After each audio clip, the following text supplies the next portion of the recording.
All right.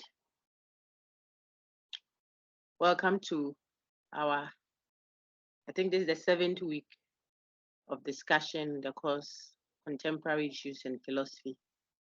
We are glad to have you, and we hope that we can have a good time today also as we move up. I asked if there's any hand to read for us, then you can take off quickly. We are going on a revision of a kind. It will be a revision for you because you would have encountered the content already. So we'll revise the philosophical argument. Please read for us. We are looking at the third one. We saw the ontological argument and then I think the cosmological. Maybe before Asiedua reads for us, can we have a summary of the two arguments made in defense of the existence of God, the philosophical argument? If we could have one or two summary from one of you, it will be fine. On what the ontological argument, if you want to summarize it, would be, or another person may want to look at the cosmological argument. Those two we have looked at earlier before Priscilla can do the reading for us. Is anybody going to hazard that for us quickly? You are going to do exams on that, so not just exam, term paper as well. So let me hear you quickly, quick. But anyone wants to sum it up nicely for us in your own words? What's the cosmological argument? Let's start with that. If you are asked to give a gist of what the cosmological argument for the existence of God is, what would you say? I'm waiting for hands raised up. Anybody wants to? Oh, please, let's go. We are being recorded, so the blank space that will be there is a waste of your data.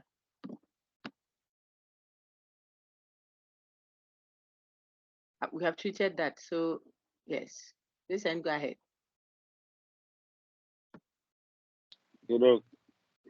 So I think the cosmological argument in defense of the existence of God was that Thomas Aquinas was saying for something to happen there must be a cause. Very good. So the existence of the universe can just come to exist without anything causing it to exist. Very good. And the thing that caused it is what we term it as God. Very good. Well done. Thank you. And you are speaking in your own way, so you can tell that the person understands. It's not sounding all repetitive, but he's telling you that, it was one Aquinas, Thomas Aquinas, thinker, a religious person then, who is trying to make a case for the existence of God, but he will move from the empirical. So you can tell that he's an empiricist, just like Bishop George Berkeley and the others that we studied. He looks at what the senses give us. Look into the physical world, observe, and it will lead you to the non-physical reality, mind. Mind is non-physical, the mental, the spiritual. Okay, so he argues and says, if you look into this physical world of ours, you would know that whatever happens is caused by something. Something brings it about. Okay, and then here we are with a very intricate universe. That is an effect. It is something that has been brought about. So there has to be that which brought it about. Okay, and that thing, being, person, entity is what we call God. Okay, very good. That is the ontological, that's the cosmological, from the word cosmos, the universe. That's a cosmological argument. Well done. Can I have someone else just present the ontological argument in their own way, from the word ontology? We did that also. Now, I'm sure that whilst you think around it to raise your hand, someone may be saying, what has this discussion about the existence of God got to do with anything? I think by now you have it settled inside that God is central to the discussions on religion, faith, what have you, and religion has a heavy influence, if you like, on politics, economics, whether local politics or international politics, economics, culture.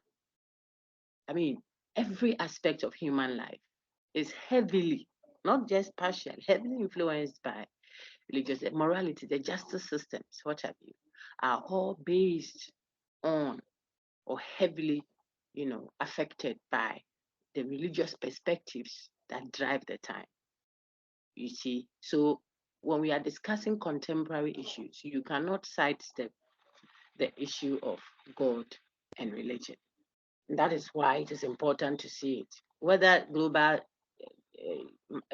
trade, economic trade is just or unjust, fair or unfair, what have you, would heavily depend on people's beliefs about morality and where it is coming from, people's thinking about the world, reality. Is there life after death? Will we be held accountable for how we are managing ourselves as a nation against another? This is my throwing of bombs in defense of my sovereignty. Will it be justified? If there is any LGBTQRST, I say that way to cover all the others. I mean, these are heavy, heavy, heavy matter. Galamsey in Ghana, in legal mining, it's heavily influenced, by people's religious perspective. I was telling the main campus folks that we may not have had to contend with Galamsey if certain religious beliefs were still being upheld. We know that there are grooves that have been kept untouched. Yeah, the belief of the people is that is their ancestral, village, if you like. So no one cuts any tree there, no one hunts there. I mean, religion can just, depending on how the people conceptualize and approach these. I mean, if the earth is seen, as I say, is seen as our mother in certain religious, contexts, you don't make your mother's room dirty.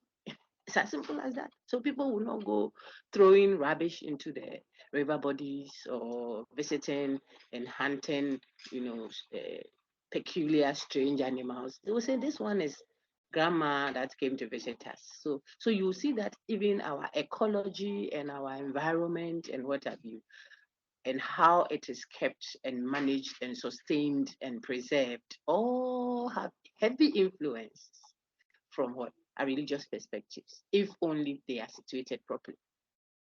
Justice system, what have you. There are people who say, no, I'm not taking this to court. I don't have the time to.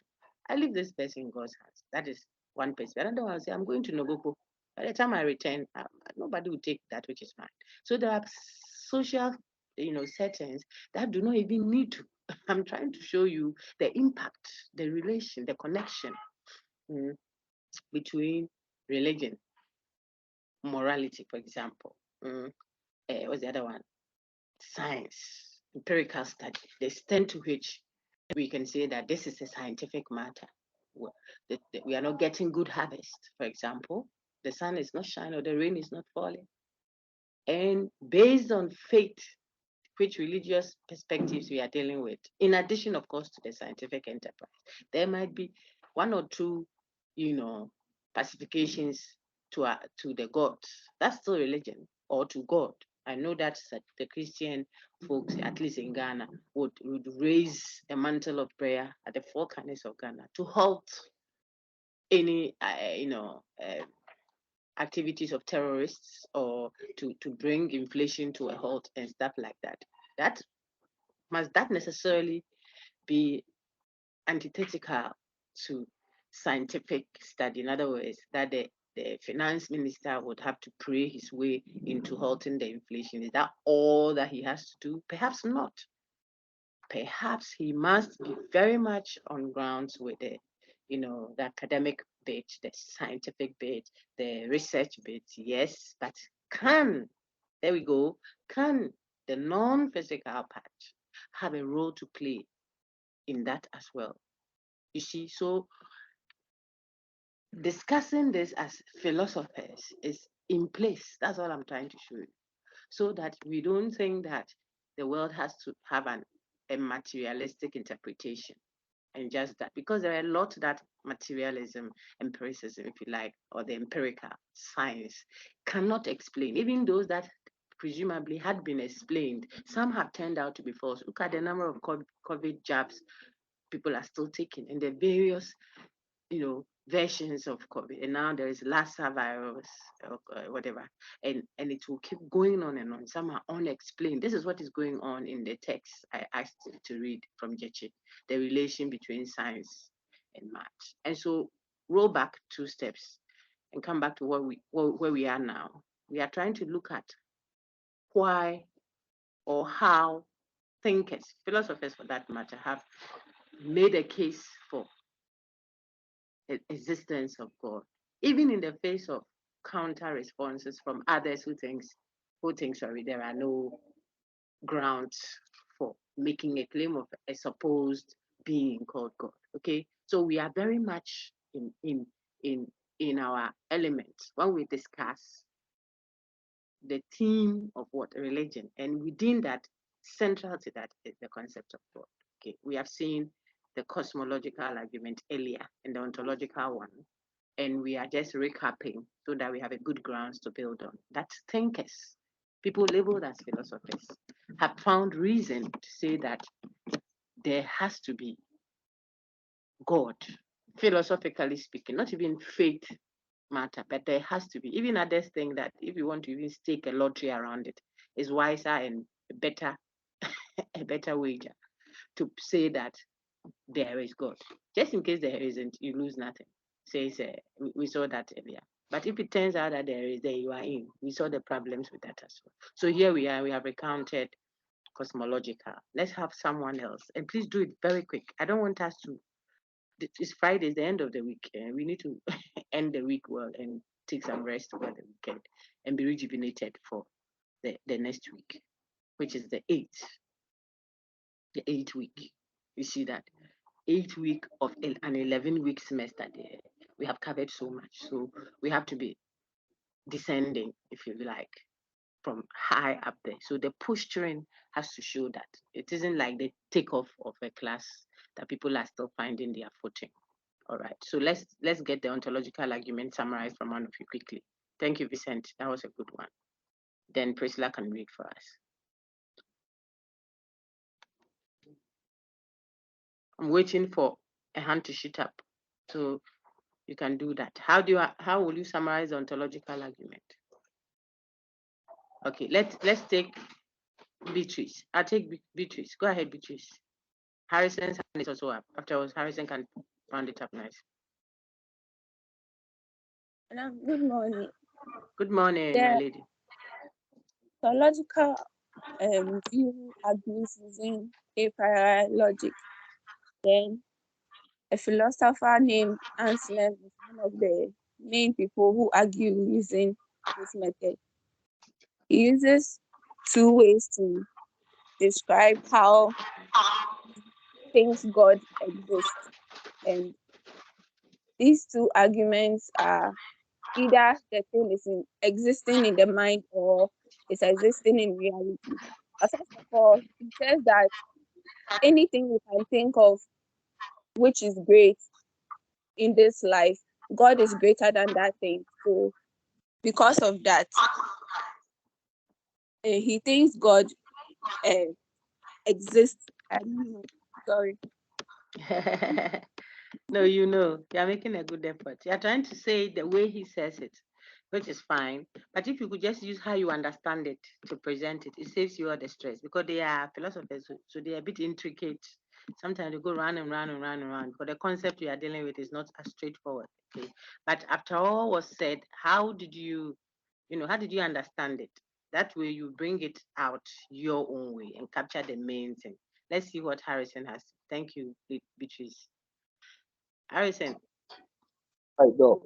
So Hello. I'm trying to say that anything that you can think of,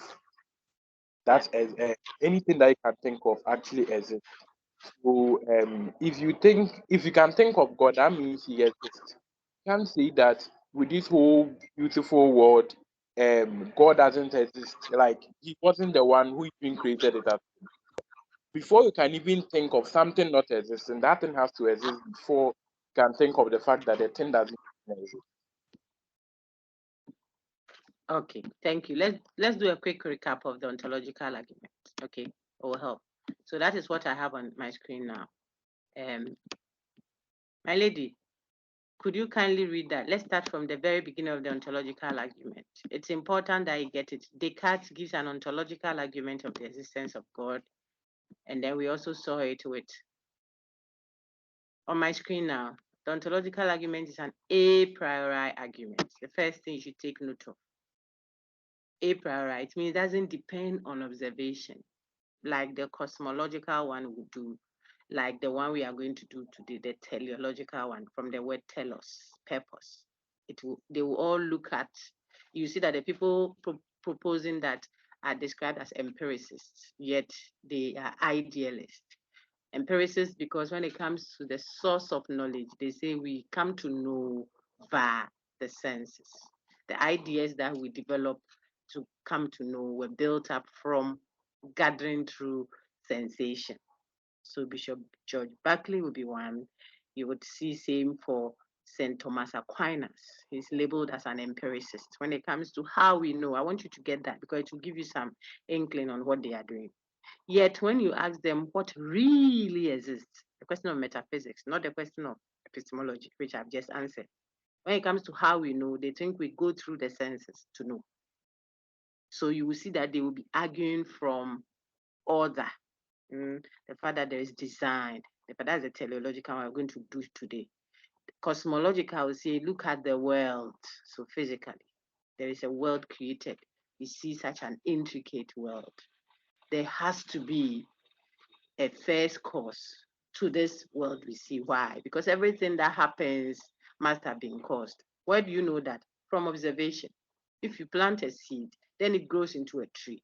If the man gets busy with the woman, then a baby comes out. If you punch in your ATM pin, then the money comes out. If you study hard, then you pass. If you bath, then you don't get rashes. If you insult the guy, then he gives you a slap. You don't pay your electricity bill, the lights go off. So it looks like whatever happens, something caused it. Via observation, it is coming from how we see the world. That person speaking is depending on the senses and the world around us, the physical world, to arrive at something. So the epistemologically, this person will be empiricists in their orientation. So you see St. Thomas Aquinas is like that, and he is proposing the cosmological one. You can see Bishop George Berkeley as well. Okay, they're empiricists. Yet, when it comes to their metaphysics, not the epistemology, when it comes to their metaphysics, that is what really exists. They don't think real existence is physical. They think what really exists is non-physical, is mental. Mind here referring to what? Spirit, soul. Think of it that way. Non-physical reality. Non-physical reality. Okay. Like Plato would say that the physical table you see is not real. The real thing is non-physical. So how we know it is via the senses, yet what we know to really exist is not physical, it's spiritual, spirit. Now, if you got just that small elaboration, it should show you how the cosmological argument has been built, how the person has argued via observation. So it is a posteriori in approach. It depends on what is being observed to now make a leap and say that then there must be a first cause to this universe, which is an effect. So it's a posteriori in its position. The ontological argument, though, what I've projected now, is not like that. It is rather a priori. It is a methodology of arriving at the existence of God. That doesn't depend on sensation, the senses. Okay. So how does it go? Oh, who is this? How does it go? Jim is a bachelor. Jim is unmarried. No experience necessary. It's just the meanings. For one of the ways of thinking of the truth of a statement as a priori is by what? The meanings. If I told you that a bachelor has beaten his wife, you don't need to go and observe anything. It is already false. How? By the meanings. If I also told you that a bachelor is unmarried, it is not anything that depends on experience for its veracity.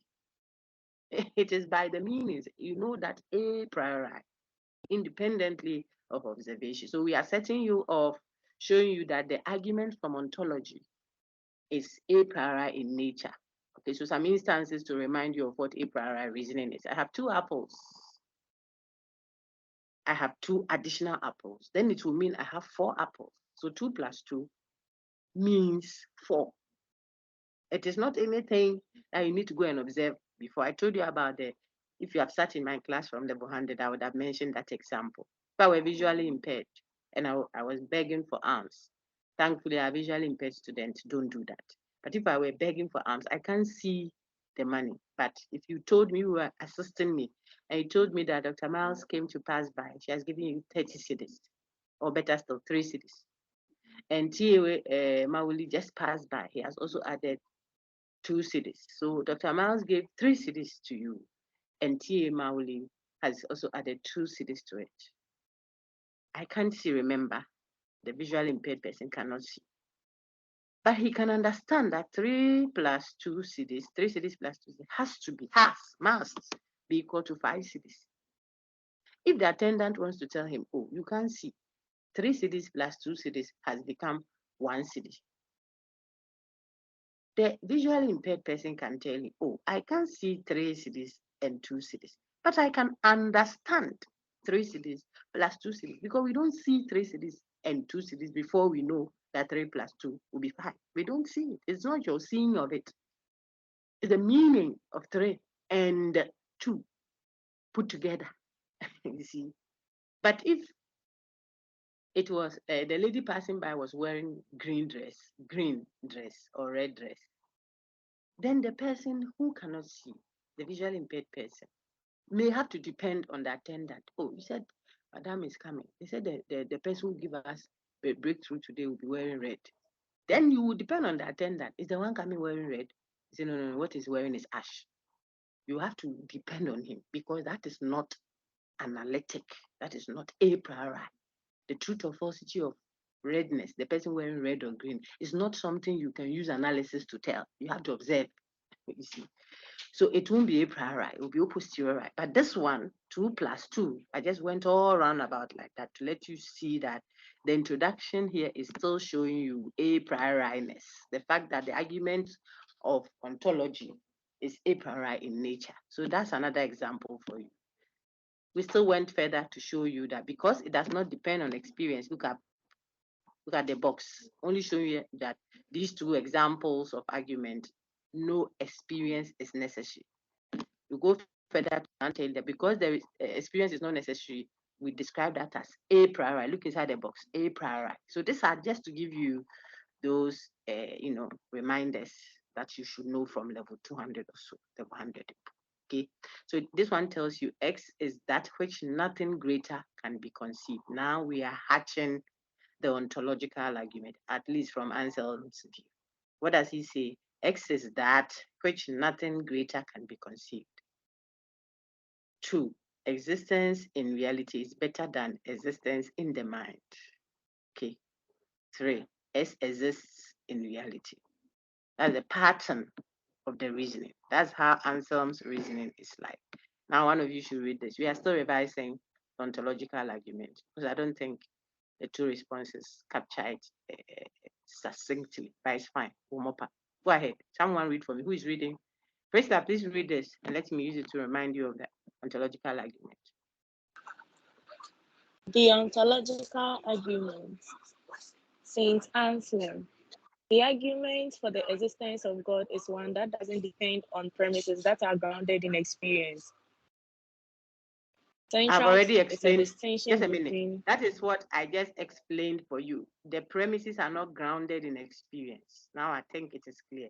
We are not looking at how the world is an effect, and therefore there must be a cause for it, like we see in every experiential, cause and effect relation. So this one is not grounded in experience, not a posteriori. Okay, when we see teleological argument, you see it's also grounded in experience. From the telos, from the end, from the purpose, the fact that there is design. That's what teleological argument says. Therefore, there must be a designer behind it. It is also based on what we experience around us. Then we project a possible cause. That is called God. This one is not like that. The correct spelling is not the Anselm to your left, okay? Anselm is S-E, then L follow. So cell, there should be cell, not sle. Okay, so the left one you see on your screen is an error. The correct one is the one to your right. Please read now. Central to Anselm's argument is a distinction between two kinds of existence. One, for a thing to exist in reality is for it to be part of reality, to really exist. Two, for a thing to exist in understanding is for someone to have an idea, concept, or thought of that thing, like saying you have something on your mind. He knew God's existence by faith, faith as knowledge. Good. Now there comes the argument line. Those were some, if you like, precursors. Now the argument itself, this outline. Go ahead. Argument outline. Suppose you could conceive of God's non-existence, then you could think of something greater than God. Please, I'm coming now. Okay.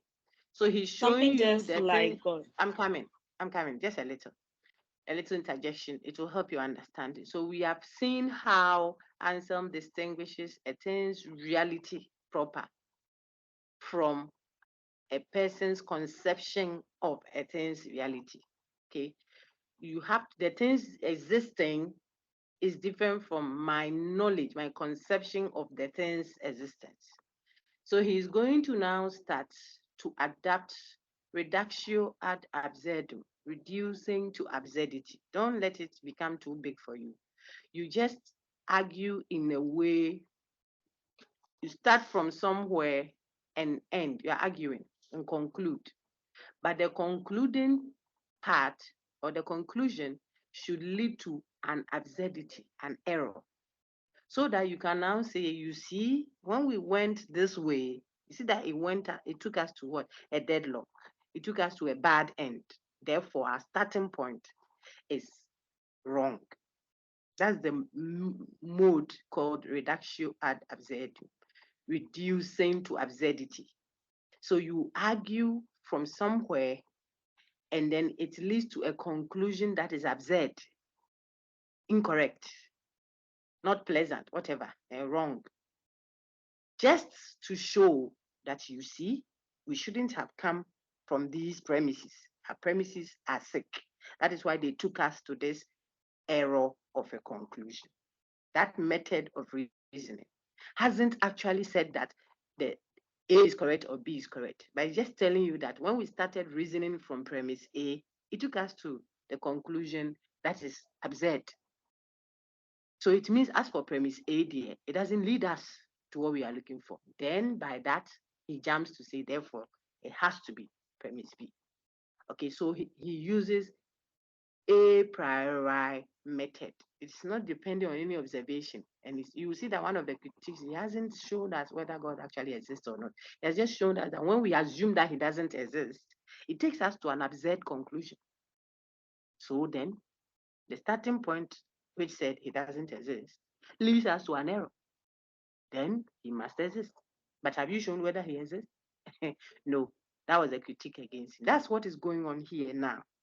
So he's going to start from a certain premise to show that if I premised my argument on the grounds that God does not exist, it takes me to such absurdity. Therefore, I would rather have to presume that he does exist. So suppose you could conceive of God's non-existence. You see that he doesn't exist. It doesn't exist. I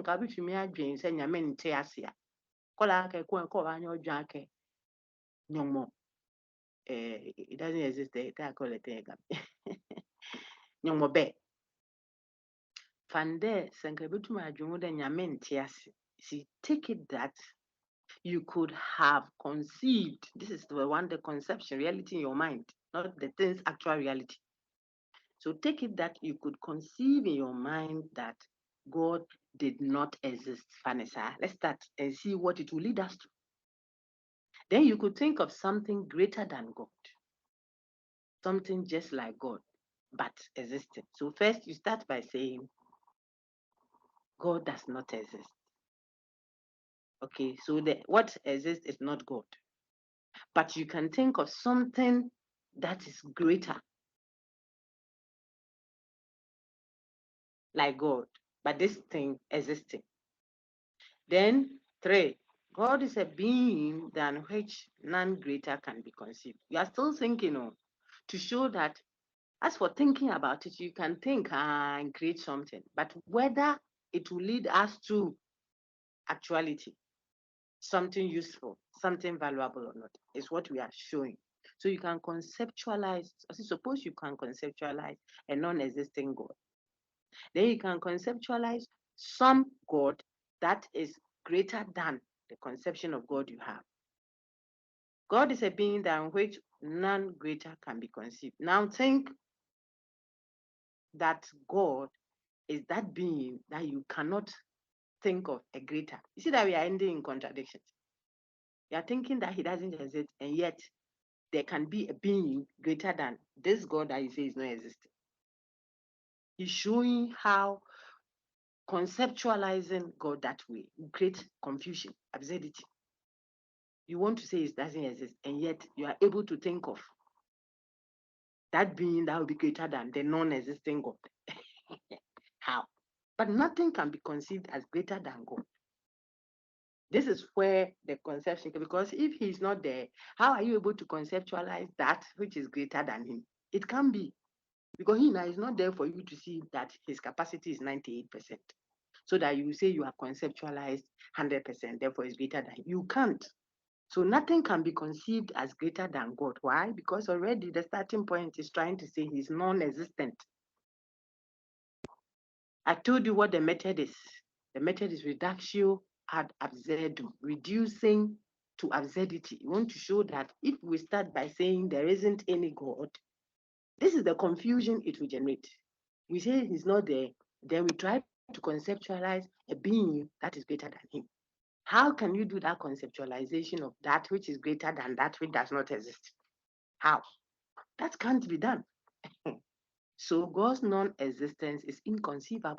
You can't conceive of a non-existing being that some other being is greater than. Very intricate. Now, a simpler way of thinking around it. Lady, I think you should read this one.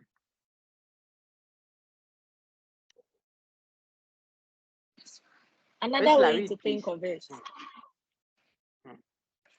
Another way to think of it.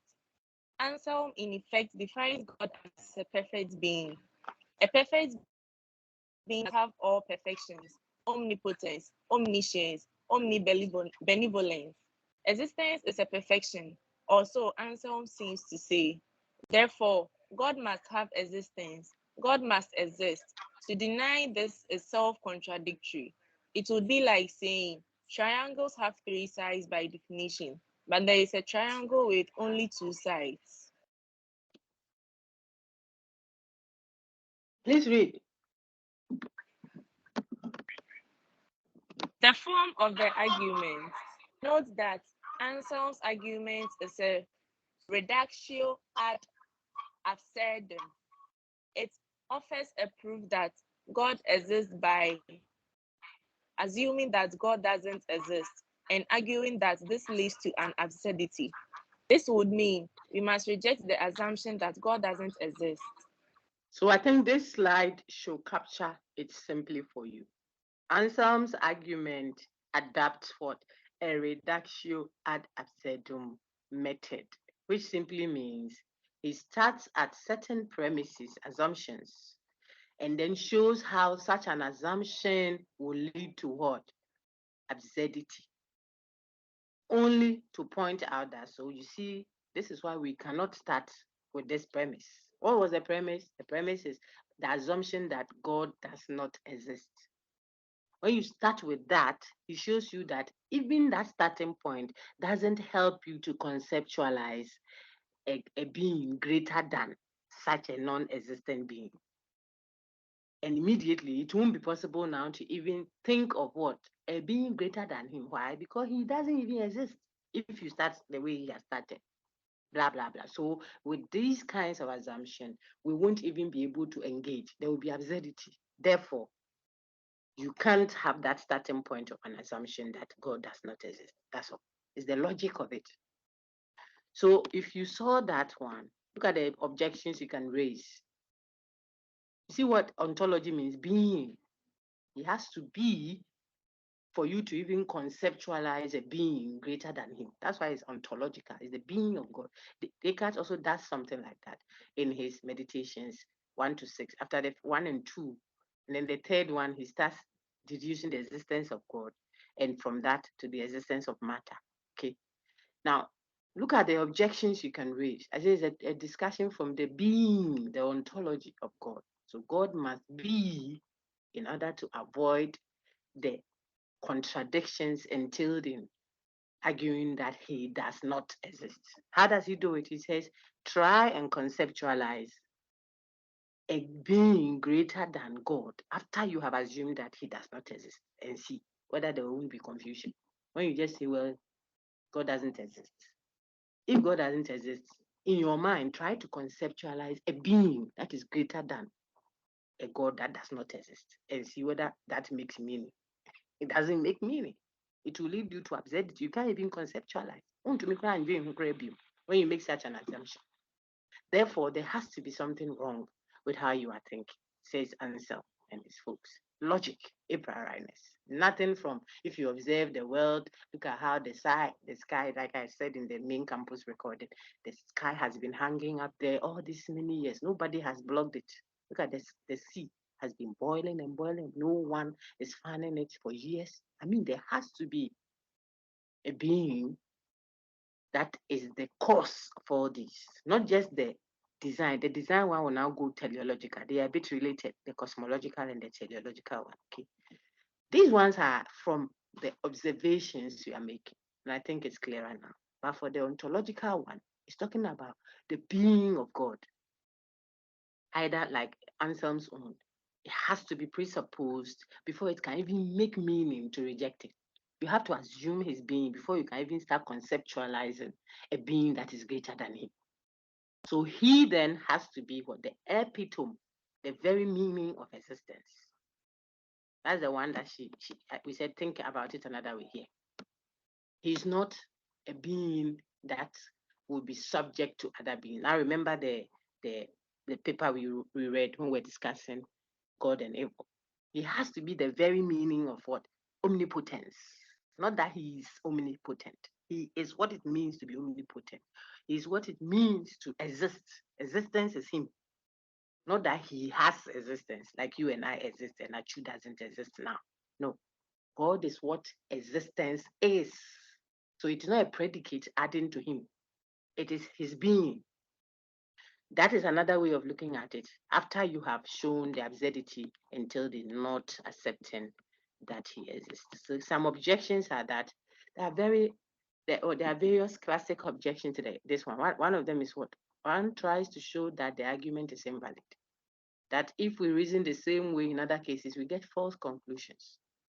That is where we are using the same argument to say, try to conceptualize. So there is an example like that. Try to conceptualize an island that does not exist. But island is a creation, finito. It's a counter response. It's not like the creator, the conception of God that we have as the ultimate creator of all things. So the analogy won't work, says others who are counter responding to the objection. Okay. But what's the objection? People think that if you use the same method of analogy to argue, the same method to argue for other conceptions, the conclusion will be false. Rightly so, I think, because of what you are talking about. One is a creation, the other is a creator. So you won't be able to easily equate same. So you shouldn't say that that one doesn't work when I'm applying it to some other concept. When I'm applying it to God, yeah, it may work, but not for others. Why should they be on the same stance? The same issue we have with the others who argue that it has to be so and so and so. The conception of God we are dealing with is not God as a creator, an island, a mountain, your project. No. God is supposed to be the antecedent to all of this, from whom all these that we are referencing now emanate. So you can't put them on the same pedestal. You will struggle. It might work in the deduction, or if you like, the a priori argument for God. It won't work if you use it for a creation that already has an antecedent. The creation is an island. The antecedent for that creation can be traced ultimately to God. Now we are dealing with God. Who will you trace it to?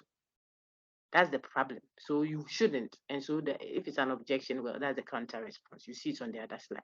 Another tries to show that the argument is based on a confusion about the notion of existence. Okay, so there it is. Let's read. That critique is coming from Gaunilo, the monk who was a contemporary of St. Anselm, who offered an influential reply to the ontological argument. What does he say? Let me see if someone else wants to read to help Priscilla. If not, then Priscilla reads on. Priscilla, go ahead. Gaunilo's objection. We could define the perfect island as the island than which none greater can be conceived. Then, by the same reasoning, we could prove the existence in reality of such an island. But this is absurd, so there must be some fault in Anselm's reasoning. Note that this doesn't show exactly what the fault is, only that there must be one. And look at the possible reply. This is the possible reply we are giving to Gaunilo's rejection, or if you like, objection of the argument pattern used. We are going to tell him something that he must look out for. Okay, sister, go. The perfect island, unlike God, can't be conceived to exist in reality.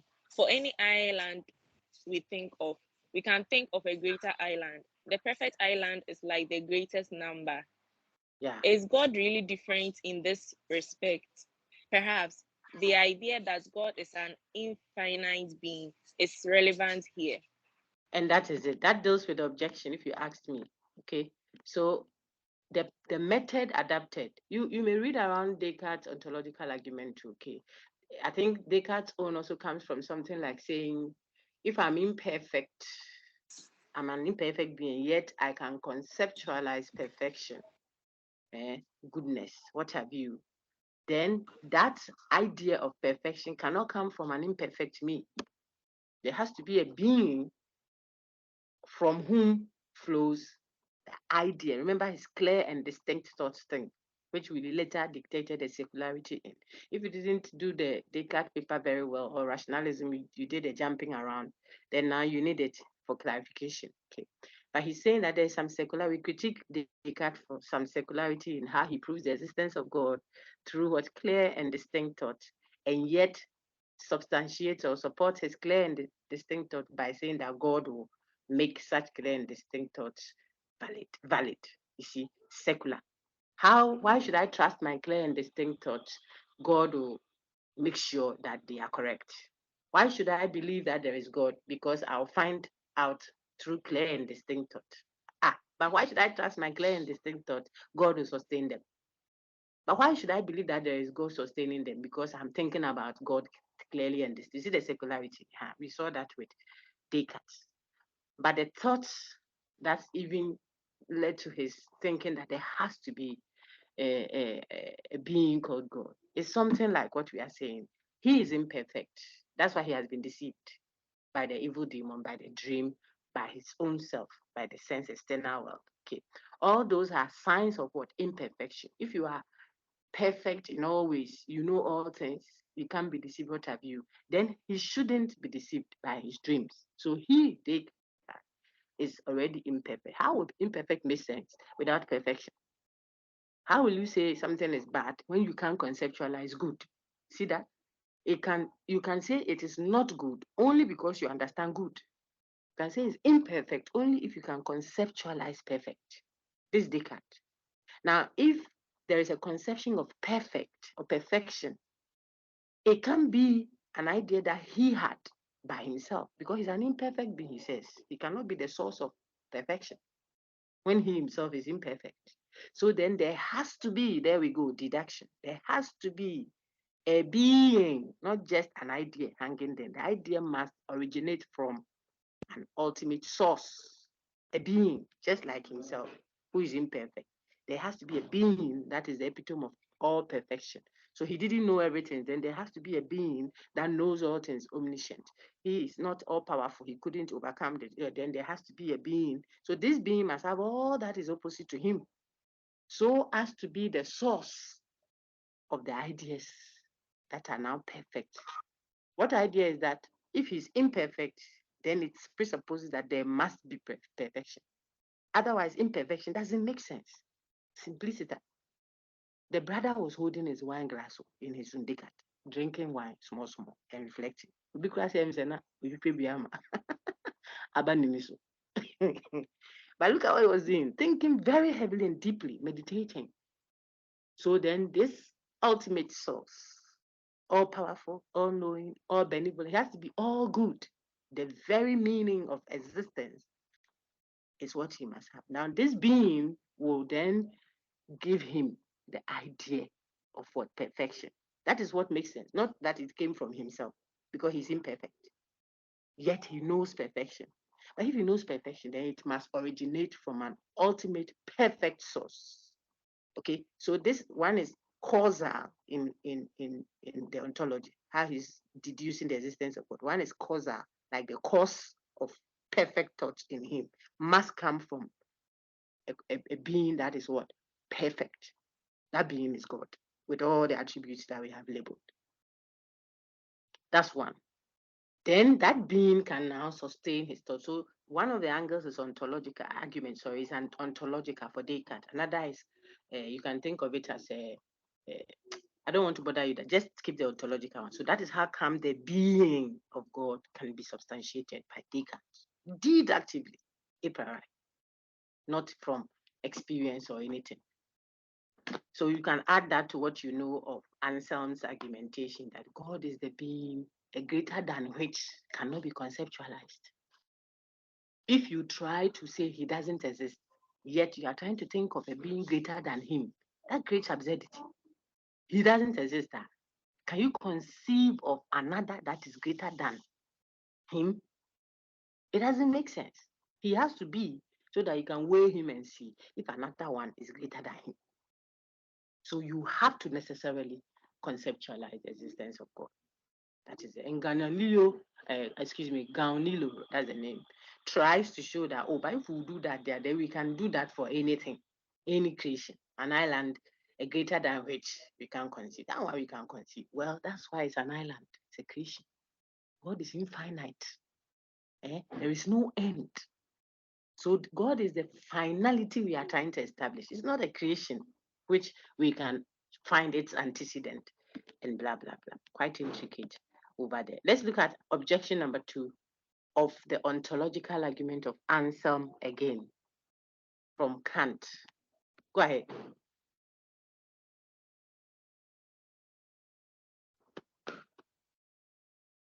Immanuel Kant. Mm-hmm. Immanuel Kant claims that existence is not a predicate. A predicate is a word or phrase whose function is to attribute a property to things. Example, the predicate red attributes the property of redness. When we say that a thing exists, claims Kant, we do not attribute it to a new property. In addition, its other properties. According to Anselm, if God didn't exist reality, then he would lack a property, existence, that contributes to greatness. But Kant says this makes no sense because existence is not a property, like redness, that a thing can either have or lack. Okay, so as for Kant, he goes further because he himself is going to make a case for the existence of God, but appeal to something else. You see shortly that God has to be the commander of morality because we are conscious of our moral, agency, that we are moral agents, and all the intricate discussions he gives on what universalizability, the categorical imperative, and what have you. Okay, so he thinks that there's a better way that the existence of God should be argued for. So his objection against Anselm borders on how he believes Anselm is thinking of existence as something that adds to the quality of God. It shouldn't be a predicate. Remember, predicate, if I say Kofi is a lecturer, a lecturer is a predicate adding to what you know about Kofi, making Kofi, it's an information that you are adding to Kofi's being.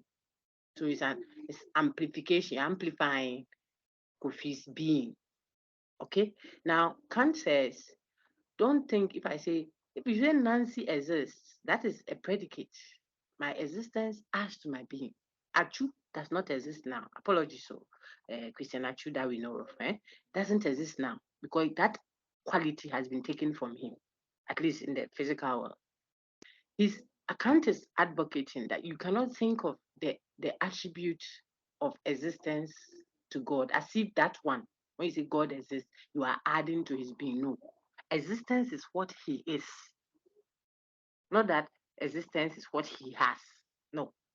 So he's saying the way Anselm is arguing, you might think that he's saying God exists, that the existence is an addition that makes God's being, get a certain property, an additional property, and he can't think otherwise. So you see how he argues. He says, no.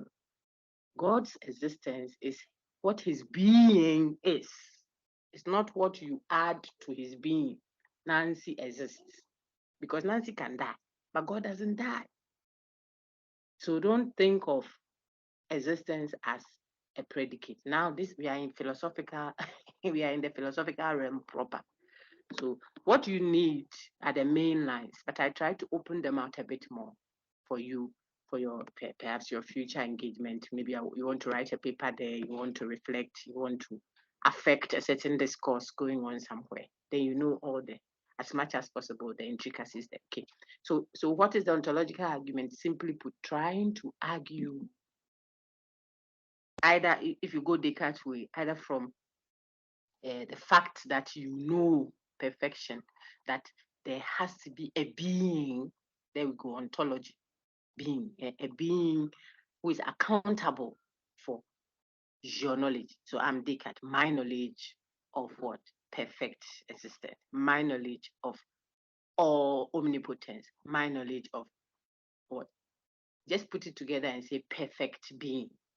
For me to conceptualize a perfect being, it has to have been caused by a perfect being, because it can't be coming from me, Descartes, an imperfect being.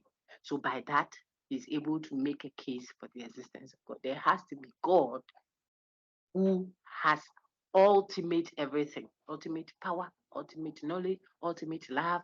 That's what all power, all knowing this is. Okay, so that he can now be the source of that knowledge of perfection that I have.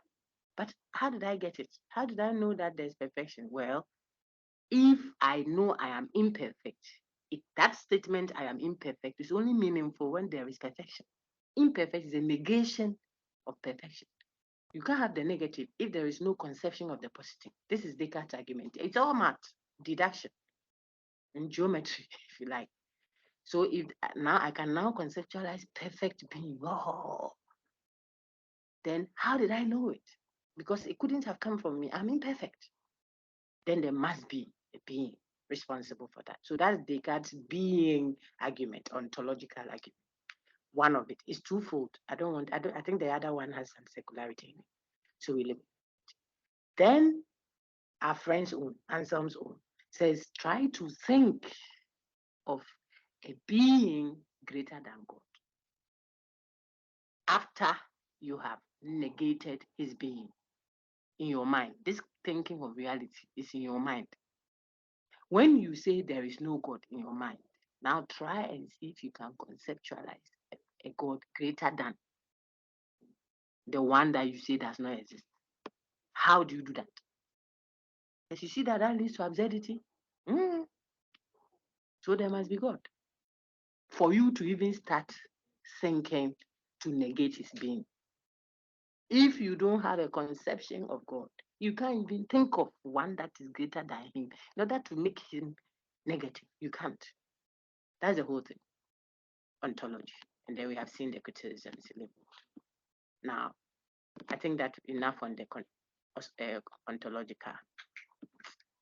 we can now go to what we came to do today, which is the teleological argument. Can I have someone else read? But the cosmological, we have seen the critiques against the St. Thomas Aquinas and folks. Then we saw Blaise Pascal's wager. Says, Charlie, if you do cha-cha, then it's better to think that or assume that God exists too. In case you go and it doesn't exist, you are safe. You don't lose much. It's a wiser lottery. These philosophers, some of them are funny. Okay, let's have someone read what's on the screen now, which is our focus for today. But you get this clearer if the other two were clear. That's why I took a lot of time to take us to Erica. I have to read for me. Thank you, Priscilla. Appreciate it. Hey, why do I keep saying Priscilla? It's Beatrice Lindsay, right? Hey, Yes, please. Hey, my sister, forgive me. Hey, Mama Udin. Beatrice, thank you very much. Priscilla C. Edu's hand went up earlier, so I thought she was the one reading. That is why. Priscilla, if you can read for me, then it's a good time. If not, let's take. That's I think that the one. you were the one reading. Priscilla C. Edu, were you the one reading all this while? Yes, doctor. Okay. And then Beatrice Lindsay, have you read for me this morning? No, I just tried to answer the ontological. Okay. Then Emmanuel Edu's microphone has been unmuted. I think Vincent also wanted to read, and I'm calling Erica here. So Erica, read. Doc, I wanted to prompt you that Erica is not feeling well. So. Hey, but why is it that people will wait when they have to answer to something before they let us know that they are not? I don't like that too. As for not feeling well, dear, we don't say we should not feel well. But if she sent you the message, you have to indicate that, because I don't like this one. We are on record, so I won't say much. I don't like it at all. I could have given work. Like I've seen 2 emails this morning. When I have rewarded people, then students are now telling you, Doc, please, that day in the morning, I wasn't this and you weren't this and that and that. Thankfully, it wasn't an emergency. Send an email or send a WhatsApp or something. I take them. Unless it's very urgent, I'll say send, put it in the email so I keep record. Ask your friend Beatrice. That way, all the other day, she told me about having to move house. That way, I file it. Not when we call you. The sister is signed online now. So is it trying to make it look as if she's there? You see, it is not proper. So get well, my lady, but let's do the appropriate thing. It's very respectful of the one that is engaging you. When you do that, it means you respect the person. Then the person can also respect you back. Then we will work fine. All right, let me take, I think, let's listen, maybe you will do as the honest. Can you read a little bit for me, please? Thank you. The teleological argument. Okay, the teleological argument. Teleological comes from the Greek word telos, meaning design or purpose. Mm-hmm. 1. The complexity of life on Earth and the harmonious organization of living organisms exhibit evidence of intelligent design. 2. A design necessitates the presence of a designer. That designer is God. Very good. I think your background is a bit not too fine, so thank you, but we'll let someone else continue. But what Vincent read, is very informative. It sums up the whole thing. This one is also arguing from experience to lead us to what? The existence of God. What is it saying? It says, look around you in the physical world we live, and you will see how intricate, how organized, how complex the world is. The world, the physical world around us, the universe. You see purpose. That's telos. You see that there is a plan. The thing is not scattered all over the place. No. Birds fly, fishes swim. The sea boils at that end there. The sun rises at a certain time, sets at a certain time. Moon takes over. There's a rainy season, dry season. Look at the human beings. We have various versions of human beings, and yet there's a certain pattern, regularity. What's the expression? Regularity. That's what I should say. Systemic. There's a plan, a design, and it looks like everything has its reason. So the tree breathes in oxygen that we have breathed out, and then breathes out. What am I saying? The tree takes our carbon dioxide that we have given away. Okay, when we breathe out our waste, which is the carbon dioxide, the tree now has food to it. It takes it in and then gives us oxygen as its waste. That's a plan. It's a cycle. Lizards lay eggs. I was telling your friends if you play that video recording, lizards lay eggs. Human beings give birth to their young. Of course, there are eggs inside, but what we see when the 9 months is due is a baby with legs, arms, eyes. This is planned. That's the emphasis. If you don't say it well, it will look like the cosmological argument. But here, the emphasis is on the fact that there is design. You can see that it's intricate. It is nuanced. It's not just a photography. Look at our jaw, the teeth we have. Human beings have fully grown teeth at 32 up there, 32 down here, arranged in a certain way. Order, purpose, design. So on your screen now, please look, you see that William Paley's name comes up, and he's arguing that look at even our eye, the iris, then the very black one in there, then the white one around the black, inside the socket, covered, the lashes are on it. You see, when you read it straight, like you won't see it all. Look at the detail. It is very, very organized. Like someone is sitting somewhere and planned it that way. Okay. And so he says that just like the watch, you can see the hour hand, the minute hand, the 1, 2, 3 organized in this way. Whilst this one is going, 60 seconds is done. The other one, 60 minutes, it creates an hour. It's all planned. There's purpose. Tell us there is an end. Organization around it. How else? That's the question. See, how else could they have come to be as they are? Perfectly adapted for the purpose they serve. This William Paley. Okay. And he makes that analogy with the watch that I just referred. He says there has to be what? A divine watchmaker behind this very organized, purposeful world. Not just that there is an effect, therefore there must be an ultimate cause. That's the cosmological one. This one says there is a planned layout, you can tell. And I gave you quite a number of instances to add to what he references. So there has to be a brain, a master designer behind the Mercedes-Benz, iPhone 14 Pro. Look at the things it can do. The phone can do this one can do that. There's a brain behind the whole complexity. And so think of the world also that way, and you will see that there has to be a divine watchmaker. Now, the first critique against that from David Hume is what? Says that there is a significant resemblance. He doesn't think there is.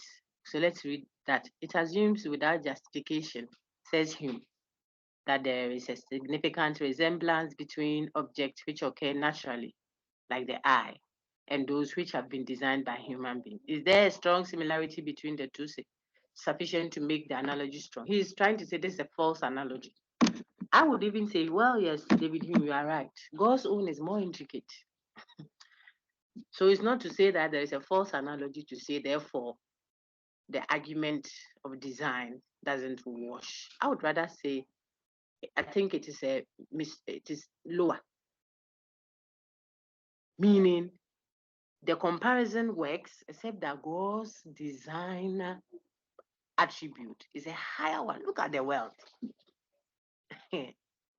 Perhaps we don't look at the world. where mountains are planted. Imagine, I told you, imagine your jaw was not in your teeth, in your mouth. Your jaw was, how do you say, the teeth wasn't in your mouth. It hung on your neck. How scary would have looked on earth? Think about the various versions of birds. Some have claws sticking out. Some can soar high up. It is not a Putum France kind of something. It's planned. It's planned. Elephant, the trunk, the ivories. You say what? I think that I would agree with him in another way. That yes, this might be a false analogy of a kind, because God's kind of depth in being a designer, as agreed by a friend, cannot be equated to this cheap, watchmaker labeling. But in the sense that there has to be a master brain behind it. Oh yes, that argument I think holds water.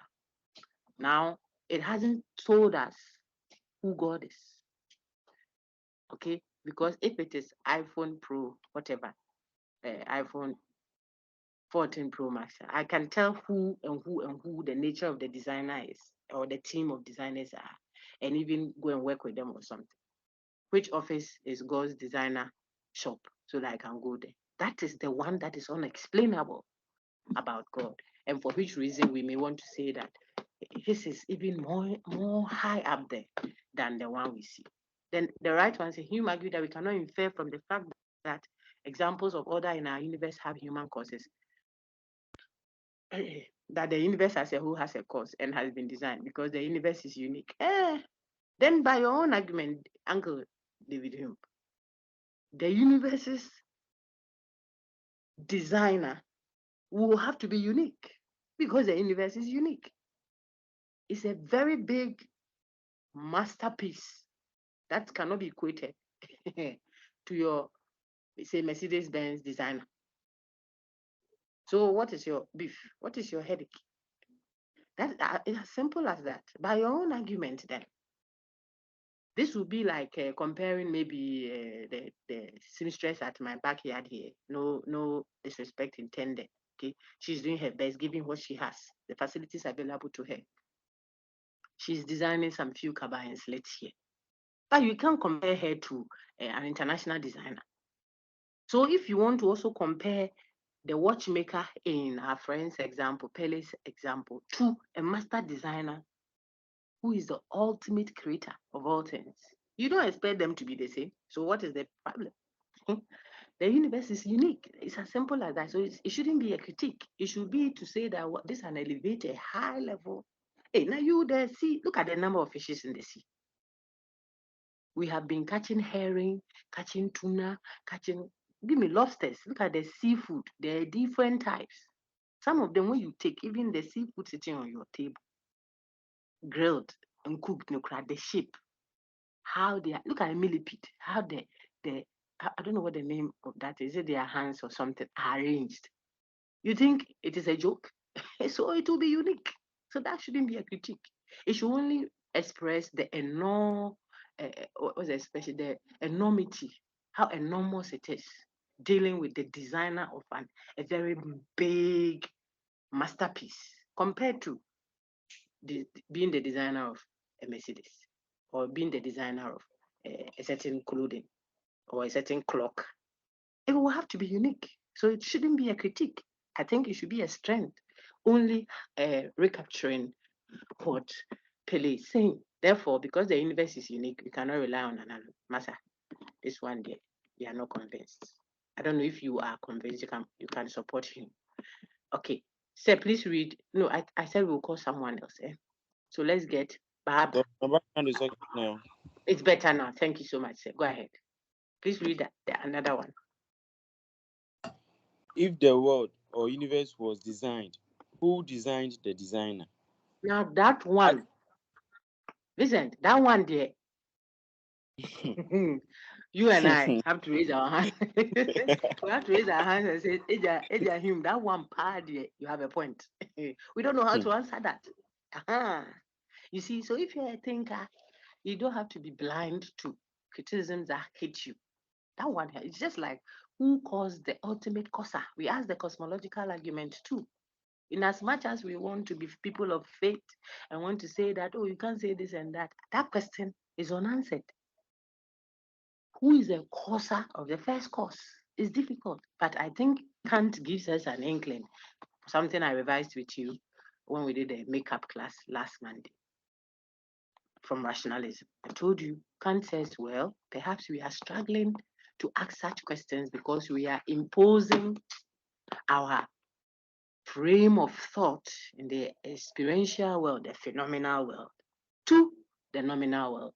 We are trying to think the way we would have thought if we were in the experiential world to the nominal world. It is in the experiential world of what? Knowledge that we ask what caused it. Because here, everything that happens must have been caused.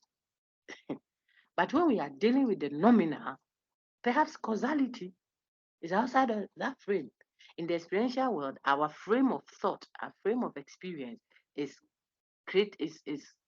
developed such that we ask what caused it. Things happen in space and time. So you can't conceptualize an eternal God. I said all that during the makeup class. So I'm sure people remember. So maybe that is what will give us a little hope and calm us down, especially people of faith who make the case that God says this or that. We want to calm down because it isn't every question around the conception of God that is answerable in the empirical sense like that. And I think that gives us some inner peace that He is God. So you can't finish explaining everything about Him. Then He will cease to be God and become explainable like COVID or like any other thing. But He's not that. He's bigger. We are His creation. He is the creator by our own thinking, even as philosophers. Okay, so that one goes unanswered. We leap and take those ones by faith where we need to. So the question about who then designed the designer, when it hits us, we are a bit taken aback because we don't have an answer. We will have to either assume it, like the cosmological argument says, we can't continue arguing to the infinite regress. That one, so the critique was, why can't we can keep asking those questions? You know that if you told us who the designer of the ultimate designer is, the next question would be, who is the designer of the ultimate designer? And the question after that, who is the designer of the designer of the designer of the ultimate design? Infinite regress. So others think, when we saw the cosmological, we have to end it somewhere. Others say, then why don't we end it with the physical world? That's the one we see. Why do we leap and create a being beyond that? The physical world cannot explain itself. There has to be a cause for it. It is the cause for the cause, the first cause, that we are struggling to get. Now here we are with the designer of the ultimate designer. It is not answered. So please, and it is not a weakness if it is not answered. It is rather a strength that there is something that we can't explain scientifically. The relation between science and religion is what I'm leaping into. If you have read that paper, like I told you to, and you engaged the earlier recording I've sent, you see that things will be falling in place. You cannot think of them as conflicting all the time, that science and religion conflict, that science and religion are always fighting, or they might just be complementary, two ways of looking at a common reality to augment each other, to support each other, complement. Okay, they may just be what? Dialoguing, chatting, so two different languages about a reality. So one is looking at it from the empirical perspective, the other one is looking at the one that the empirical cannot answer, perhaps, because that's not its focus. So there must be a reason behind the economy. So whilst we do the empirical study, we may have to categorize some things in. You don't know. Some study people, some people study, yet Father, Dada, Emmanuel, Cat. That's their range. Ushia, Enfa. Some too, a little brush up. Adam, Babel, Ebenezer, no, not Ebenezer. They do everything. You think about that. So if you make it all empirical, then it means this our brother that we went to get his human remains in a box and brought to Ghana. You see how I'm saying it? I want you to hit you. This brother was gathered and put into a box, and we brought it recently. You say that is all there is? There's nothing else left? Hey, it can't be. I don't think so. You are the philosopher. I'm the philosopher. You are reflecting that the whole world here goes to when you finish this feet, nothing else is finished. No, this feet, we have put you in the soil. Then we are going. It can't be. There has to be something else. But what it is, science and religion, or faith, if you like, are interrogating it, perhaps from what? A dialogue point of view. So I've mentioned those who think the two are conflicting perspectives. Others think no, they might be complementary. So what can we take from religion or faith to augment what science is doing? What can we take from science to augment what religion is doing? All in the bid to understand a reality out there. This is a discussion in the paper. If you've read it now, you say, oh, no, it's about this. If you didn't read you are hearing me tell you fine stories. When you write your term paper for 30 marks, maybe you'll see. And I don't know how long I'll open it and close. But if you have done your homework, which I advise you do, and I believe most of you would have, then we'll have a good discourse. Okay. So then others still think it is not a question of what is it? How do you say? It's not a question of conflict or dialogue or integration where they are complementing each other, but they are independent. Science is independent of religion. It's like they are all on their pathway. This is coming from Bible. The two references him in that paper I've given you. They are all on their path. So science is doing something, and religion is also doing his something. Sort of, I'm on my own. Two independent-minded people living in a home. Can you imagine? Can you imagine? Others think of them as conflicting. I've told you, they don't agree. Like upstairs in Ghana, those two extremes that are fighting. Every day they are fighting. Or like Russia and Ukraine, they are conflicting. Or something they are in dialogue, they are chatting, and something they are integrated. This one depends on this, and this also depends on that, and that also depends. How do you conceptualize the relation between science and religion? Very important for us. So I just chipped that in to show you something, and then we'll go back to our discussion here. Okay, now a second critique is that the argument from design, I think I even mentioned it, doesn't tell you who the designer is. Where is his office? How does he look like? Not physical look like. Who is he? Okay, that is a handicap. Not just who caused him, but he himself. Who is it? The argument from design hasn't shown us what God is or who God is. There's this sense where he has only showed the cause of that design, but not the being of God. It's still something we don't know. What about Darwin? What does Darwin say? Please read, sir. Darwin said the scientific theory of evolution now provides an explanation of how complex life develops without the need for a designer. By a process of survival of the fittest explains how adaptations to environment have occurred without needing to introduce the notion of God. But did he succeed? Uncle Darwin, oh, you see, did he succeed? Keep reflecting on that paper. He didn't. Because there has to be a starting point. When you see, let me see if I can project Jetty for a minute and come back. He doesn't succeed. He himself, at certain places, he's confused. It's because you can't do, just like sometimes the people of faith who are confused at certain stages. Give room for the various aspects because it is not as straightforward as you think. So this is the Jetty paper I gave you. I'll see if I can walk you through it, just like I did with main, but not, you will have an addition because you have listened to main campus. So you see, this is Jetty's starting point, showing you the relation between Science and Religion, the 21st Century and Beyond. It is an overview. So he's walking you through, and I think it was beautifully done. The man is worth his salt, eh?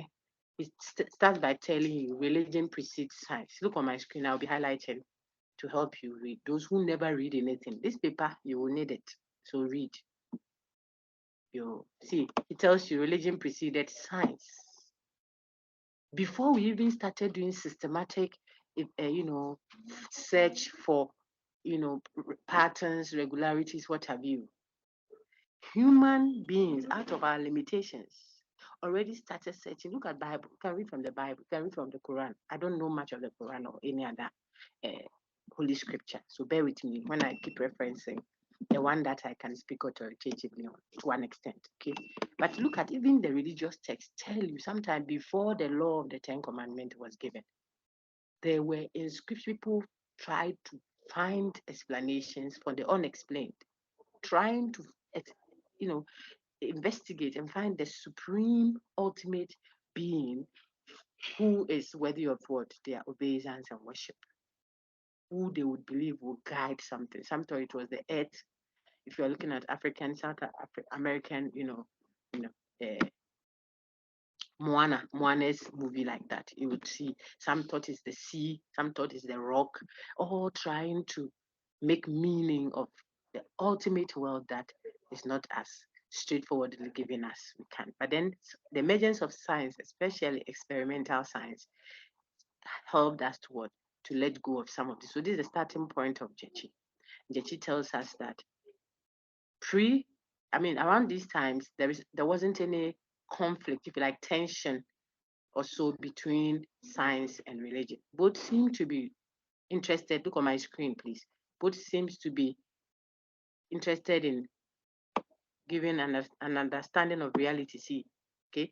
So the two enterprises, religion and science, are related in that they both have perspectives on reality. That's how they work. They work in a symbiotic way, depending on each other. Mm. But the relationship between science, this religion and science before the 17th century, see, was good. Was how science was done then, dependent on religion, and religion then was dependent on science. Like they were tied in to each other. So he gives some historical antecedents that I don't want us to waste too much time on that. You read it to find it. Read though. I'm not going to write an exam, so I'm showing you what what is relevant to me. You have to read to get the entire understanding. See, but what happens? The emergence of modern science. When science improved, what is science? Systematic investigation into what? Patterns, regularities of a world that has been created. You are only discovering what is there. The scientist is not creating the world. The scientist is only investigating the world and uncovering what has been covered. That's science. Anything you are adding will be taken from what was already created.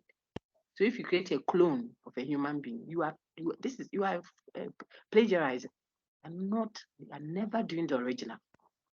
You're only discovering and then manipulating and putting what you have found already alive, mixing them. So maybe an orange and watermelon, then you put it together and grow and you get a water orange or orange melon. That is not your original. see. So the scientist is constantly doing that, trying to only investigate patterns. So what you know for now is what you work with until you find another. And so you have to be open. There goes the scientific method. Look on your screen now. Galileo and his folks discovered that what religion thought that, the earth is the center of the universe because human beings are on earth and human beings are in the center of God's plan and what have you. So if we are on earth, then the earth will be in the center. Antiadra, Brian. The people used scientific methodology to find that through astronomy, Copernicus and his folks, that the position of the earth is not the center. Because people want to protect, this is the issue, protect doctrines. They don't even want to admit what is given empirically. And that is not good. So the dogmatic, unapproachable, uninvestigative posturing for religion can offend scientific study. The people were wrong later. They found out. We all are now working with the heliocentric view that the sun rather is in the middle of the universe, not the planetary system, right? But at the time, people were look on my screen. People were even asked out. Where is it? Galileo had to resign. He was. When I read it, I laughed my head. Even though Galileo's trial appeared to be episodic, he was tried. The gentleman was tried and asked to stay. A scientist who asked to stay out of. I say have two assignments. Harrison, your microphone is unmuted. Eh? Yeah, Think Doc, I was around the saying world. tried him. Oh, sorry, I missed that. Yes, they tried him and then they made Excellent. him. Excellent. They made You him read stay that. home so they cannot publish again. Yes. Like Pentecost for those times. Now Pentecost, I don't know if they do that. Sorry if I say you people are doing evil things. You know, it can be very, very frustrating. Okay. But we all know now that Copernicus and Galileo then were right. Science was right in its investigation of the universe. Now, what we have on the screen shows you that, oh dear, Galileo's trial. Later on, the Pope, symbolic of, if you like, religion, faith to them, because they were the powerful religious group around the time, admitted that, oh, we should have been a little bit more patient with the gentleman and the team. You were right. It's the sun rather that's the center of it. So if today I come and tell you that we don't need to sacrifice 9 virgins, for example, to get good harvest, but we should just ensure that the soil has nitrogen and phosphorus for so and so tree, and we should grow this tree rather here and this other one because this soil is more open to vegetables than the one up there. Don't tell me that, please. We have a solution. We just need 9 virgins and we'll get harvest. Can you be open? So the conversation between science and religion perhaps must embrace each other. The conversation must be a bit more broadened rather than the dogmatic posture. See on our screen now. Science, look, I think I said I would do that. So here is it. Look at the two. Science is concerned about causal relations between empirical events. Religion, on the other hand, is subjective and is concerned about meaning and purpose of life. Can these two be complementary? The scientist says, oh, it was the wind that, the force of the wind that broke the branch of the tree, and it fell just at that time and hit the brother who passed away. Or you can use the techie one. It was so and so, so they can tell you the 7 point so and so signs of this that affected whatever. The humidity made this one, and it made the gravity of this, and the building came down, and there was earthquake, and so the brother died. That's the scientific explanation by observation.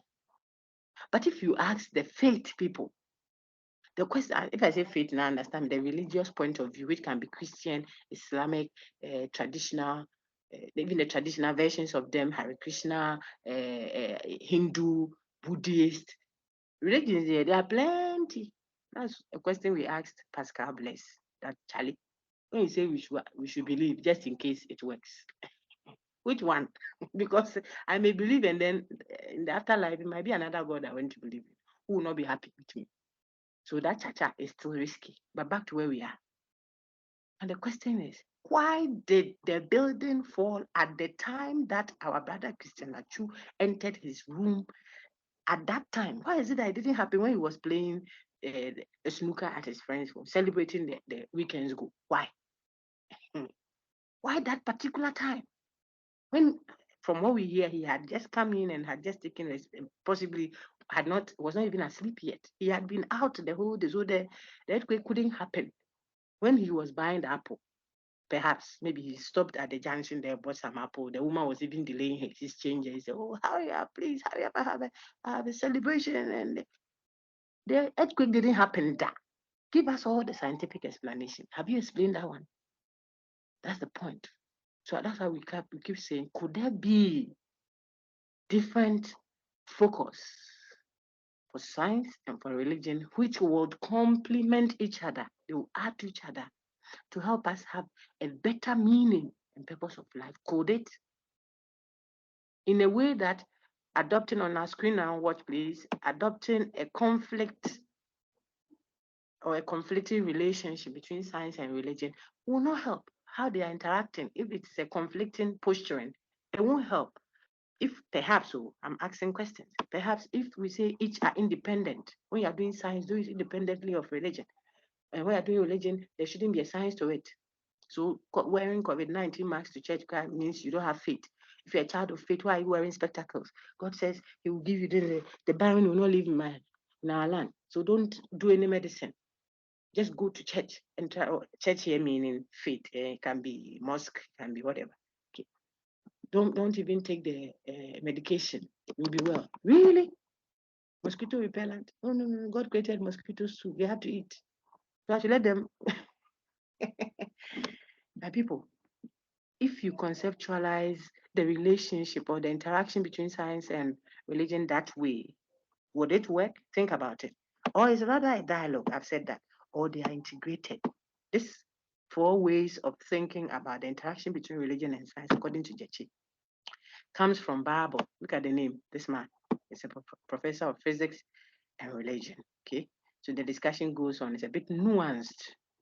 So a little bit more nuanced than just going straightforwardly and thinking that me, I'm a scientist, so I don't entertain this. If you're a scientist, that's why there can be a limit to how much you can know about the fibroid situation sitting in front of you. All you will know will be what is based on research, your findings, your experience as a scientific world.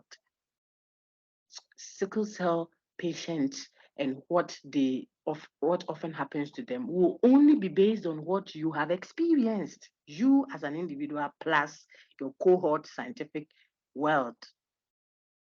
But what you know could be wrong or could change if you further study.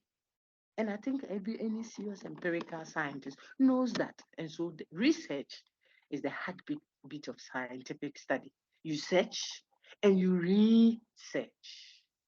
You don't search and have a conclusive posturing to your findings and tell the person that you can't give birth. This is condemned. Condemned by who? You. Say what we know so far, Nadia. We won't be able to help you. But there we go. If you have alternatives, you can look at it. Because scientifically, from the research we have so far, we are still searching, but we can't help. So that the person who thinks that it is too big or it is a sum yare, something that is hurting the non-physical part. We did this in our can conception of a person in about 200 recently. You can take the note from your younger ones if you think you need it.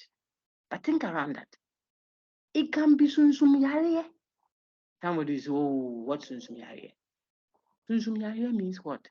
A sickness that is affecting the soul or what's the other thing? The spirit. If you use the chi, then it captures as well. The okra or the sunsu. Yes, it could be. It could, people, that maybe with further scientific study in years to come, we may be able to pull people's soul into the machine and wash it. And afterwards, put it back into the body and the person will be well. But now we just may not know. But religion may know now. So that some years to come, maybe if I want to travel from my room to America, I just have to put some SIM card in my knee, hit it, and I'm flying. And it will not be witchcraft. It's just a matter of time, maybe. Which currently some religious faith or perspectives already do. So the person doesn't need to. He will say, I just project astrally and I'm gone. But if he tells you now, you say he's a witch. Now, the point I'm making with all this is if science is conversing, dialoguing, or interacting with religion, excuse me, perhaps we will attain a better conception of reality.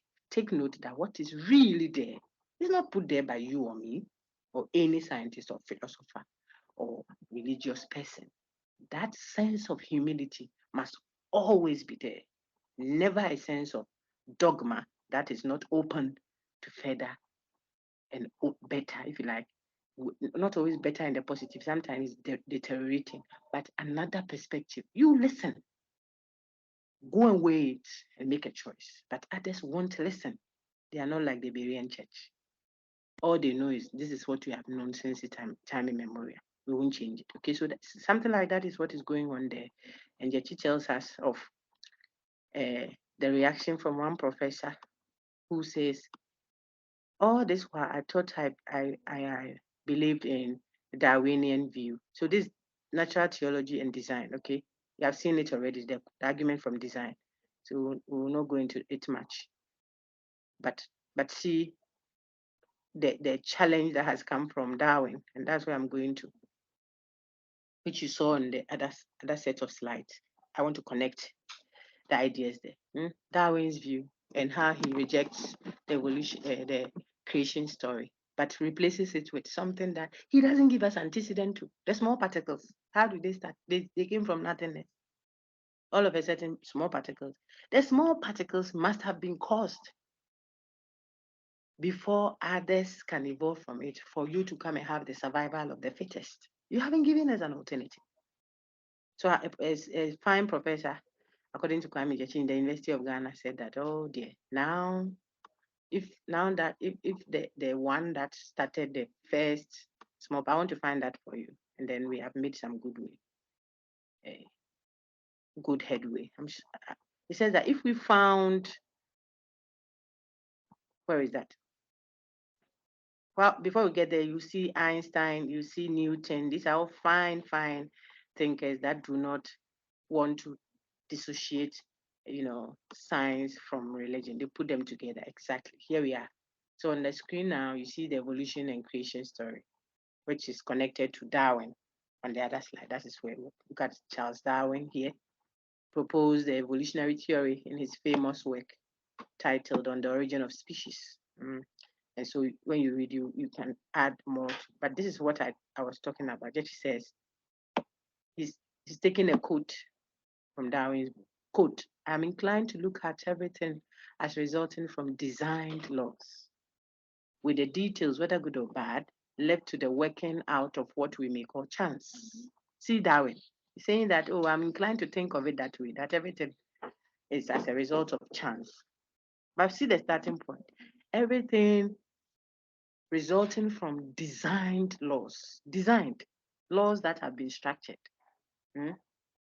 I'm inclined to think of them as arising from chance. See the way the person is speaking. I cannot think that the world as we see it is the result of chance. Yet I cannot look at each separate thing as a result of design. Are you saying the world is designed, or it is a chance? Abrupt, boom, they came from nothingness, or it was purposefully created. So Jechi's critique of him, you see, he says, it's not clear. This is Jechi. When you read it. You will need it for the questions I'm asking you. So I'm showing you. Jechi says there's some confusion here. Jechi admits of a confusion here in the way the person is arguing. Who is this Darwin? What is he doing trying to make a case against a creation story that is grounding the existence of God and the idea of how science relates to religion? Okay, it goes on, goes on to talk. These ones are for you, read them. Okay, Christian version, man's nature, man's contribution. Here is evolution and human nature, the place of man. The professor that now says, that, oh, if we, I want to find that for you, I'll find it shortly. I laughed my head off. I think that it should be somewhere here. A professor that gave up. He says he will give up his professorial anti-religious posture if it is clear that the one who started all creation is actually God, then he's ready to say that God exists. In other words, if the starting point of neuroscience, I want to find it. Oh dear, why am I not? Who saw that? Oh no, it should be before the Muslim debate. Kwame Jechi touches on that. It's very inspiring. University of Ghana professor that now says, look, I am prepared to say that God exists. In other words, I'm prepared to accept that there is an ultimate creator. If that will help us get, grounds to explain the antecedent of what? The particles that start creation at all. Okay, if I find it, I'll point it out to you. But it's there, it's in your book. Right. We can now move back to what we were doing on the we can just do this in about 5 minutes and we are done. Let's have a good reader do it. See, I've been doing a lot of the talking. Do you know why? Because of what I'll do with this paper. So I want you all to be well grounded in it. Back to our, oh dear, philosophical argument.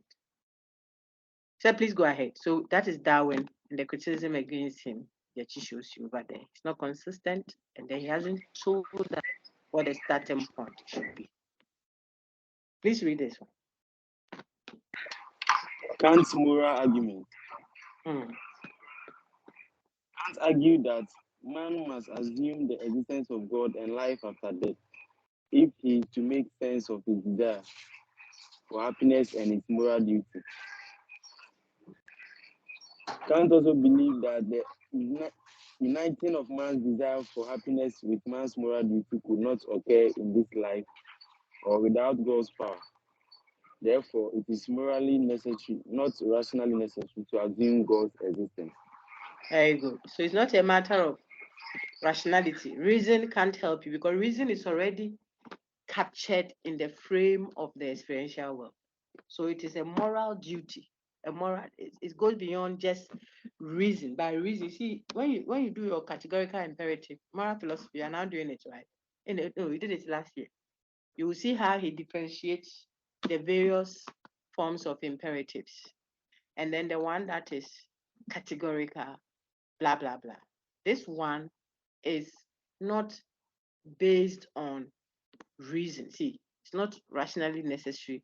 It is morally. We are accounting for our emphasis on morality as definitive of the human person. He captures it better here. Please read the argumentation here.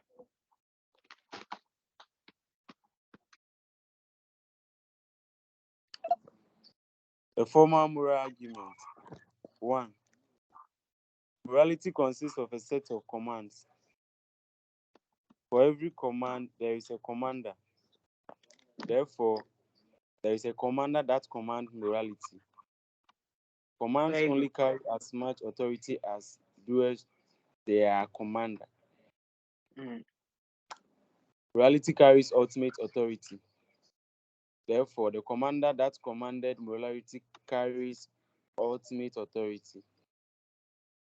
Very good. So only we God are thinking of you'll finish. I'm sorry. Please, are you done now? No, Doc. Go ahead. He said, only God carries ultimate authority. Therefore, the commander that commanded morality is God. Therefore, God exists. Therefore, God exists. Thank you so much. So it all borders on morality, which is a necessity for us. Moral necessity. As a human being, morality is not optional for you. If you read Kant in his moral theory, morality is not optional. It's not even conditional. It's necessary. And he says that it's that one requires a commander, one who makes it necessary for us to have that nature of morality. We are not like goats or tables. He goes further to tell you can't use another being as a means to an end. All those things are because of the nature of the human person as a moral being. So that nature of ours must emanate from God. Why God? So God accounts, the being of God will then account for what? Our more necessarily moral nature. That's where he's coming from. Not even our rationality as a reasoning, but as moral agent by being. There has to be a commander responsible for that. That is what Kant. So Kant's own is a moral, where is it? A moral argument for the existence of God. And it is not something we should stress ourselves over. It's straightforward.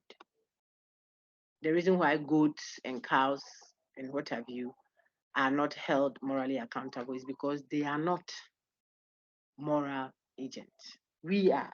What makes us that? The being that commands that of us is God, who is the epitome of that. Finish. So if you see the starting point from our slides, it says, look at the starting here, it is. He argued that man must assume the existence of God and life after death if he is to make sense of his desire for happiness and his moral duty. Just that would inspire a certain assumption that there has to be a commander that I am accountable to for the afterlife as a matter of duty. So no one may be watching. No one may applaud it. It's not the consequences that I should look at. I should look at what I am, that I'm accounting. That reward is in my, you've done moral philosophy, so the reward is in the fact that I did the right thing, Asa. Not because they will give me fans. So he's not a consequentialist. And it is because of your nature. So to account for that, he says there has to be a being.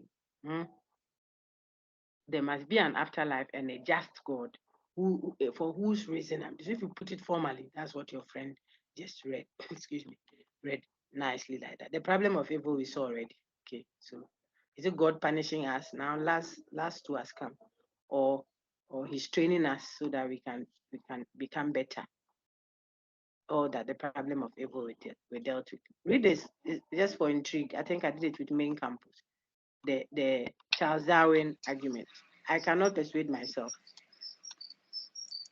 I cannot persuade myself that a beneficent and omnipotent God would have designed parasitic wasps with the express intention of feeding within the living bodies of caterpillars. These fingers are funny sometimes. I say, oh please, somebody's thing is giving us feedback. I cannot come to terms with the idea that a good God created parasites whose whole preoccupation is to feed on other people's blood. How? I was asking you people the last time. I don't understand why God created mosquitoes. Oh, God is wise always. Maybe they ferment some things or something, but I don't understand. All they do is to feed on other people. Asa. The guy said, I can't come to terms with that. You are talking design. There's purpose and design. He says, if the whole express intention of these parasitic wasps created by such an omnipotent and beneficent God, what is their intention? Is to feed within the living bodies of another animal. Then I cannot persuade myself that he's good and this and that. That's Charles Darwin. The other person to David Attenborough says the same thing. I think of a parasitic worm that is boring through the eye of a boy living in West Africa. A worm that's going to make him blind. Are you telling me that the God you say is an all-merciful God that cares for each of us individually? Are you saying that God created this worm that can live in no other way than in an innocent child's eyeball? Because that doesn't seem to me to coincide with a God that's full of mercy. If he's all merciful, then he alone knows what mercy is. Finito. But we have gone through that already. So the problem of evil, we have seen it. I don't want to bore you again. See that? The paradox, we saw it. The various responses given, the horrific suffering necessary for such moral development is inconsistent. If you say, oh, the little suffering here and there will grow you, will develop you. God takes us through that. They say, hey, Master, does Jesus have to die the way he did to save the world? When the creator God is all powerful and could have stopped this. Oh, this kind of horrific suffering necessary for such moral development there. It is inconsistent with the existence of a loving God. My response, only the all loving God, knows the best way to love, not you and I.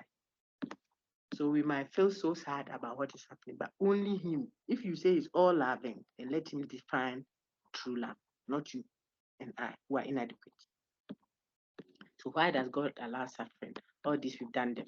Okay. Some questions for you to reflect on. See how Freud thinks of religion, the psycho folks amongst you. He thinks a delusion. It's sad. But if people think of it that way, there might be extremes, yes. But can we reduce everything to the empirical? No, I don't think so. The same with science. Should we reduce everything to the non-physical? As soon as something I say, why did this particular person get that all the time? Perhaps no. So the extremes is what we must guide, but we can never think that the two necessarily are conflicting or are independent, I think. No, perhaps they are in dialogue or they are integrated or they are complementary in our bid to know the world. The bid to rubbish one and make it look like it is not important, either way, is what can go against us. The human person cannot just be a bundle of physical patches, lungs, eyeballs, dental cavity, skeletal bones, finished. No. But what else is added? That one is always left, shrouded in mystery. And as we unravel it, we open Nieti Biara, there has to be something else. But what it is, the soul, the spirit, what is it? That is what we have to openly continue to investigate and based on your faith, explore. So don't eat plenty all the time and think you are feeding the body. Maybe there is something else you must be feeding so that you can have a holistic growth, not a stunted one. Okay. So when we hear things from Freud and Karl Marx, for example, who think that religion is the sedative we take in to forget our problems for a while until they come haunting us again. That is not anything there. It's opium for the masses. Take it. If you take it, then you get the flare to talk nyas. When you finish, you are back into the problem. That's how religion is interpreted by others. Imagine how it can inspire economic systems and political systems and culture. How won't people throw bombs at each other? When there is no sense of caution, there is no sense of one day it might go against you. If it is not there, how much won't I add to my products to sell in the name of getting profit? But when one earthquake occurs, all the resources you have gathered go down the earth unanswered, are back to zero if you are alive at all. Shouldn't that make us reflect a little bit more? Think of some scenarios we have given you there, some questions to reflect on. The end. Any questions?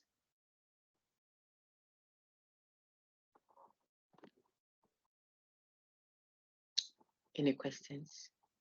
Okay. There are no questions. Thank you very much. We'll end this session too. God willing, I think that I'll just take a little rest and then by morning I should open the third set of questions for you. Emmanuel, just a minute. I should share the readings on environmental ethics. Next week will be week 8. The week after will be week 9. We'll have week 10. And then the final week is 11. So we have 4 weeks ahead. And so you see that there will be 2 sets of readings on the environmental ethics. And I'll plead with the class. Let's have a second, half that is very effectively done.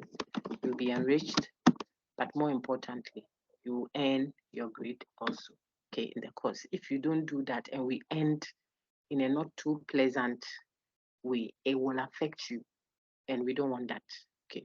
So let's have that. I'll share the readings. I want to pick those that you can easily work on, and then the others can be reference point for you. Then we engage those ones, and then you will have a fair spread of contemporary issues, okay? So far, you have done 2 assessments for me, each worth 10 marks on Saka. I've graded both, so you will see your marks there. The one you did for Prof, the conceptual decolonization, I've graded all of City Campus. The hard papers, they are with me here. I want to finish with main campus before I do an upload. That's the reason I don't like the hard submission. And it's difficult to trace plagiarized content too. You can trace them sometimes. I've got one or two of you already. But if it's on Sakai, then it does that work for me. But I'm doing that before I manually put the marks in the system. But I hope to get that also done. So you see what you have so far over 30. Then the term paper, I'm going to open for you for at least 2 or 3 weeks. I don't want you to interfere with your reading for the content. If it does, then it makes your work double.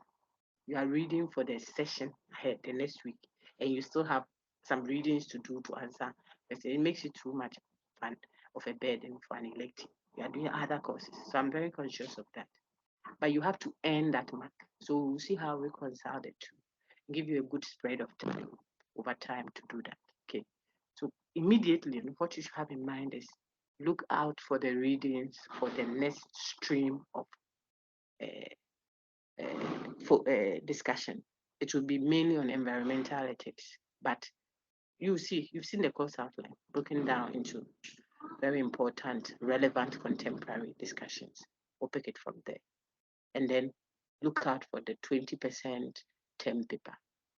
I gave a group work. We'll see where we'll put that. Then your final exam will be over 50. No interim assessment. They're too matured for gathering you at one place to go and answer questions unannounced. Ta-da! Then we can, no. This is level 400. So we'll see how to do that. Emmanuel, what's your question?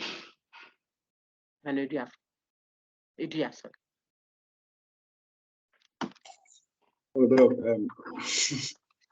I just wanted to know if problems with God creating the mosquito and then your son. Don't mind me. Sometimes I just think about something like scorpion. What does it do? Scorpion, eh? Lobster, we can understand, we choose. Or scorpion is food for someone, but well, don't mind me. Those are my extremes. Mosquito, look at how tiny it is, and yet the havoc it can cause. Grown up, they are sitting shaking. Grown up, big TikTok brother sitting big because of tiny little mosquito, especially the female one, Anopheles. What it did to the person is quite intriguing. God, why mosquito? So that is just that. Nothing much, Emmanuel. Thank you, everyone. Have a wonderful week. I pray that you have a very relaxed weekend, regardless to whatever it is. Same to you, Doc. We'll meet God willing. Thank you, Doc. Thank you, Mauli, for another wonderful week. You should be grateful for the TA you have. He's doing a lot of work for you. Just go to pull the thing, then you share. And with the pressure you'll be under. So you should be grateful and don't take those for granted. Thank you, everyone. Have a wonderful week and take care. Thank you, Doc. Bye. Bye-bye. Bye-bye, Harrison.